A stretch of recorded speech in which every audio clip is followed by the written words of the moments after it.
ये बड़े सौभाग्य की बात है कि हमें आपके बीच में आने का मौका मिला है। लेकिन एक बात मैं आपको स्पष्ट कर देना चाहता हूँ कि मैं आपके बीच कोई ज्ञान पधारने के लिए नहीं आया।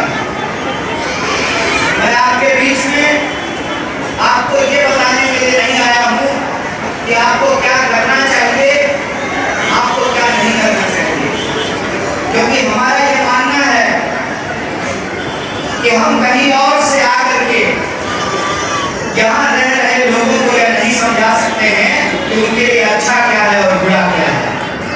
हम ये समझते हैं कि यहाँ जो रहने वाले लोग हैं उनको मालूम है कि उनकी हकीकत क्या है। एक शेर है ना, हमें मालूम है जन्नत की हकीकत, लेकिन तो आप जानते हैं कि आपकी जिंदगी की समस्याएं क्या हैं, आपके लाइफ के प्रॉब्लम्स क्या हैं। आप जानते हैं कि आपको किन तकलीफों का सामना करना पड़ता है। आप जानते हैं अपने जीवन का सच। तो मैं मंच पे आ गया हूँ, साथियों ने आसाम का गमछा बढ़ा दिया है, माला पहना दिया है, टेम्पू पे चढ़ा दिया है, आज माइक दे दिया है। इसका ये मतलब नहीं है कि हम बड़े ज्ञानी हैं और आपके पास ज्ञान नहीं है, ऐसा बिल्कुल भी नहीं है। हम समझते हैं कि मंच पे बैठे हुए लोग से ज्यादा समझदारी, ज्यादा नॉलेज जमीन पे बैठे हुए लोगों को बताने में, तो वो जमीन से जुड़े हुए लोग उनको मालूम है, क्योंकि वो जानते हैं। उन्होंने हर 5 साल में लोकतंत्र का ये शोर शराबा देखा है। वो जानते हैं कि कौन सी पार्टी उनके लिए अच्छा है और कौन सी पार्टी उनके लिए बुरा है। वो जानते हैं कि किस पार्टी की क्या विचारधारा है। देखिए, लाल झंडा वाले चुनाव जीते ना जीते, लेकिन पूरे देश में आप घूम करके पूछ लीजिए, लाल झंडा का जो विरोधी लोग है वो भी इस बात को बोलेगा कि कम से कम लाल झंडा वाला ईमानदार होता है। होता है नहीं होता? हर पार्टी के बारे में देश की जनता को मालूम है। मैं आपके बीच में सिर्फ आपसे बातचीत करने के लिए आया हूँ। मैं आपके बीच में आपके साथ अपनी एकता प्रदर्शित करने के लिए आया हूँ, अपनी एकजुटता प्रदर्शित करने के लिए आया हूँ। मैं आपके बीच में आपके सुख दुख में शामिल होना चाहता हूँ, कुछ अपनी सुनाना चाहता हूँ, कुछ आपकी सुनना चाहता हूँ, इसलिए मैं आपके बीच में आया हूँ। मैं कुछ कहूँ उससे पहले, आज से 5 साल पहले इस राज्य में चुनाव हुआ था, और जब चुनाव हुआ था तो बदलाव के नाम पर चुनाव हुआ था, करप्शन पर जीरो टॉलरेंस के नाम पर चुनाव हुआ था, नई फैक्ट्रियों को बोलने के नाम पर चुनाव हुआ था। एक पार्टी चुन करके आई और उसके जो एक नेता हैं, पहले आप ही के यहाँ थे नहीं, जो अपने आप को मामा कहते हैं, तो वो अपने आप को मामा कहते हैं। मामा तो फ्रांस भी था ना।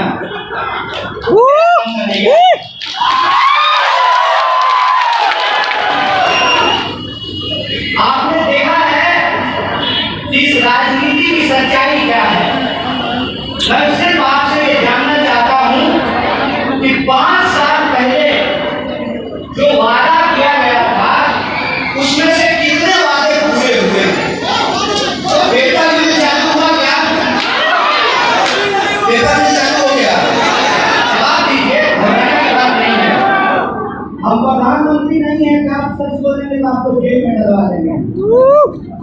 हम प्रधानमंत्री, आप बस सच बोलिए तो आपका सच है। पेपर मिल चालू हुआ क्या? IIT में खुला क्या? एम्स बना क्या?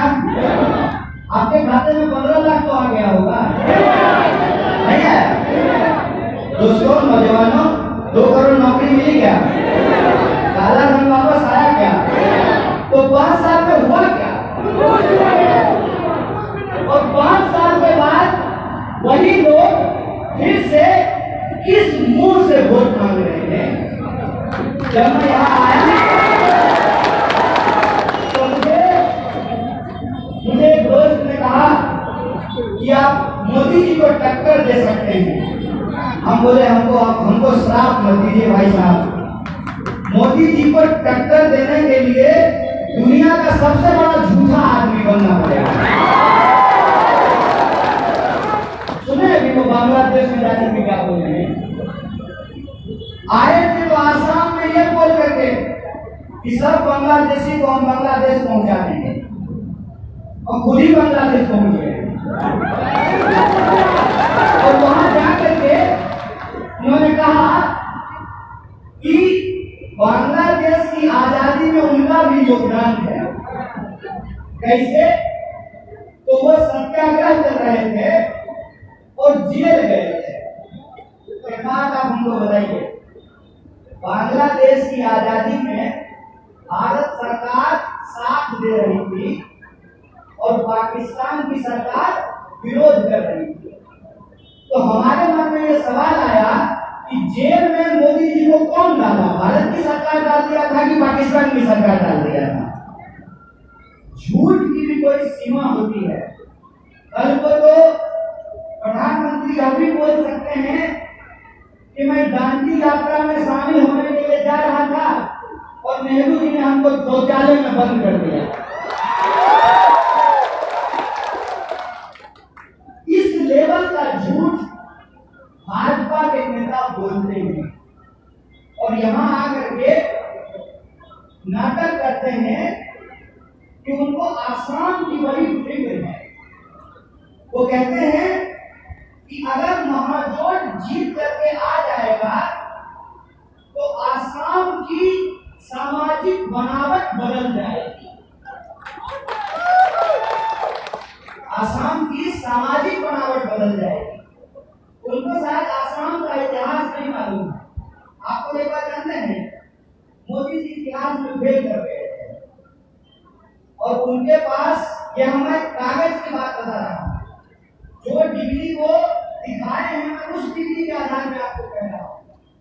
अगर उनको आसाम का इतिहास मालूम होता तो उनको पता होना चाहिए कि ये महान भूमि शंकर देव की भूमि है और अजान शरीफ की भूमि है।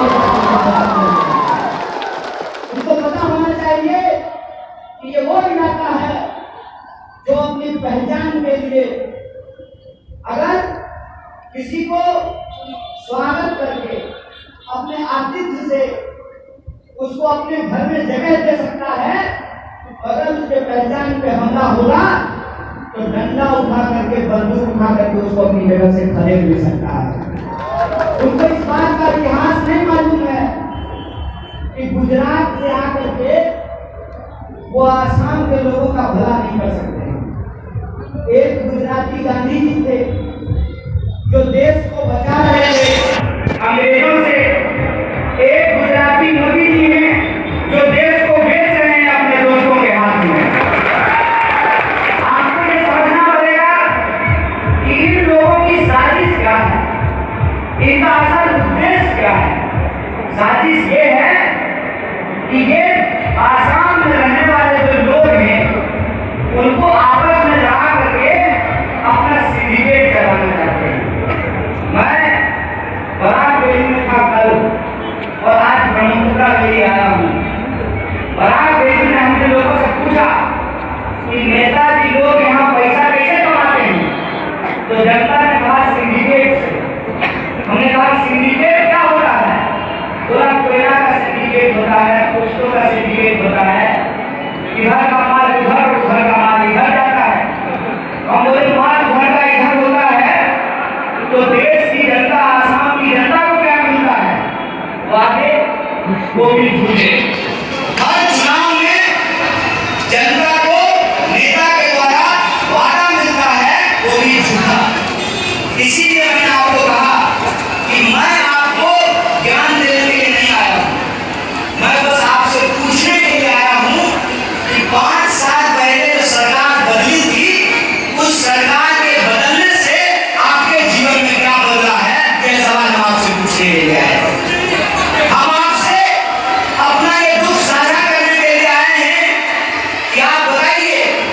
ये कहते हैं कि इस देश में पकौड़ा बेचना रोजगार है।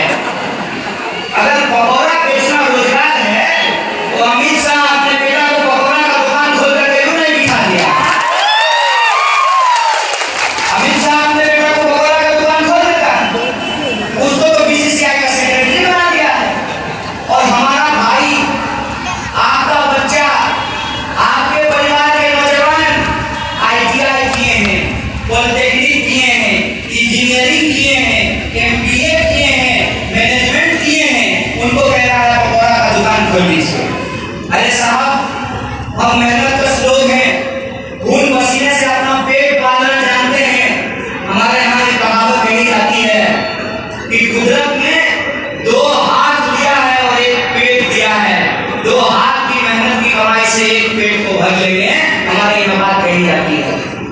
हम मेहनत मजदूरी करके अपना पेट भर लेंगे, लेकिन हम आपसे सरकार होने के नाते ये सवाल पूछना चाहते हैं कि आपके पास हमारे देश के नौजवानों को, आसाम के नौजवानों को देने के लिए रोजगार नहीं है, लेकिन बीसीसीआई का सेक्रेटरी बनाने के लिए अपने बेटा को आपके पास पोस्ट है। हम कहते हैं कि हमको नौकरी तब मिलेगी जब हम 3 बार कंपटीशन पास करेंगे। मैं पूछना चाहता हूं कि अमित शाह के बेटा का क्या मेरिट है? उसको बीसीसीआई का सेक्रेटरी कैसे बना दिया गया है? वो SSC का एग्जाम दिया था, UPSC का एग्जाम दिया था, कैसे उसको बीसीसीआई का सेक्रेटरी बना दिया गया? उसका मेरिट यही है ना कि उसका बाप जो है वो कई बार हुआ था गुजरात से, इसीलिए उसको बीसीसीआई का सेक्रेटरी बना दिया गया है। और ये सवाल जब मैं पूछता हूं तो लोग कहते हैं कि आपको डर नहीं लगता? हम बोले डर हमको इसलिए नहीं लगता है कि हम समझते हैं कि वो हमारी जिंदगी अगर देने वाला नहीं है तो हमारी जिंदगी लेने वाला भी नहीं है। हम उसको बता देना चाहते हैं कि ये देश किसी एक पार्टी की बकौती नहीं है। ये देश 2 लोग मिलकर के बेच नहीं सकते हैं। ये देश, इस देश में रहने वाले 135 करोड़ लोगों का देश है। आपको तय करना है कि आप देश बचाने वालों के साथ खड़ा होना चाहते हैं या देश बेचने वालों के साथ खड़ा होना चाहते हैं। आप मुझे बताइए, अपने आप को मामा कहते हैं, जो मामा कांग्रेस पार्टी का नहीं हुआ वो आसाम का क्या होगा? ये बात मैं आपसे कहना चाहता हूं कि अपनी जिंदगी की बेहतरी के लिए जो एक इंसान जनता से धोखा करे, उससे बड़ा कोई बेईमान नहीं होता है। और इन बेईमानों ने इस देश की सत्ता पर, इस देश की गद्दी पे अपना कब्जा जमा लिया है। इन बेईमानों को हमको हराना होगा और दिल्ली के बॉर्डर पे जो किसान लड़ रहे हैं उन किसानों को हमको जिताना होगा। बताइए, आप किसान के साथ हैं, बेईमान के साथ हैं? किसान के साथ है ना? किसान के अगर साथ हैं तो मैं आपको बता दूं कि जब कड़कड़ाती ठंड थी, बाहर में 1 डिग्री का टेम्परेचर हो गया था, तब भी किसान दिल्ली के बॉर्डर पे बैठे हुए थे और सरकार से क्या कह रहे थे? सरकार से कह रहे थे कि साहब, हमको आपकी भलाई नहीं चाहिए, आप हमारी भलाई मत कीजिए, आप हमारी भलाई के नाम पर हमारा जमीन छीन करके आप अपने दोस्तों को कौड़ियों के दाम में बेच देना चाहते हैं। हमको आपकी ये भलाई नहीं चाहिए। तो सरकार ने कहा कि किसानों को कुछ लोग भड़का रहे हैं। अरे भड़काने का काम तो आपके द्वारा खरीदा हुआ मीडिया 24 घंटा करता है। और किसान ऐसे लोग हैं जिनको कोई भड़का नहीं सकता है। जो भड़के हुए बैल को काबू करना जानते हैं वो सरकार के नाम लेकिन नकेल करना जानते हैं। ये बात आप जान लीजिए। आप जान लीजिए कि देश की जनता धीरे धीरे इस साजिश को समझने लगी है। देश की जनता ये समझने लगी है कि गांधी ने इस देश को अंग्रेजों से कैसे आजाद कराया। गांधी ने अपने सीने पे गोली खा करके बुलेट को हरा दिया और बैलेट को जिता दिया। और उस बैलेट की ताकत ये है इस देश में रहने वाला, चाहे टीका लगाने वाला हो या टोपी पहनने वाला हो, चाहे मंदिर जाने वाला हो या मस्जिद जाने वाला हो, चाहे महिला हो या पुरुष हो, चाहे लड़का हो या लड़की हो, चाहे हेलीकॉप्टर पे घूमने वाला हो या ट्रैक्टर पे घूमने वाला हो, सबका वोट बराबर है। और यह जो हमारा बराबरी का अधिकार है, इस बराबरी के अधिकार को हमको बचाना पड़ेगा। और हर 5 साल में हमको एक बार मौका मिलता है, हमको एक बार मौका मिलता है कि इन बेईमानों से हम अपना हिसाब किताब चुकता कर सकें। एक पत्रकार ने हमको पूछा कि आसाम में क्या होगा। हमने कहा कि आसाम में क्या होगा ये कहने वाले हम कौन होते हैं। आसाम में वही होगा जो आसाम की जनता तय करेगी, आसाम में वही होगा। और आप बताइए कि आपने क्या तय किया है। आपको ऐसी सरकार चाहिए, आपको ऐसी सरकार चाहिए जो आपको जात और धर्म के नाम पर लड़ाए। और आप जब जात और धर्म के नाम पे लड़ते हैं तो इसी बीच में रेलवे को बेच दिया जाए, इसी बीच में पेपर मिल को बंद कर दिया जाए, इसी बीच में सरकारी संस्थानों को बेच दिया जाए, LIC को बेच दिया जाए, BSNL को बेच दिया जाए। आपको कैसी सरकार चाहिए, इस बात को आपको तय करना पड़ेगा।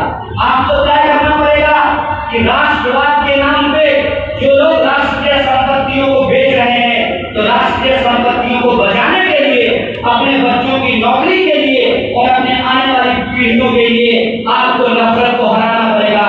बोलिए, आपको नफरत को हराएंगे नहीं हराएंगे, मोहब्बत को जिताएंगे नहीं जिताएंगे। अगर आप मोहब्बत में भरोसा करने वाले लोग हैं तो मैं गांधी की वो लाइन आपको याद दिलाना चाहता हूँ। गांधी कहते थे, रघुपति राघव राजा राम, पतित पावन सीताराम, ईश्वर अल्लाह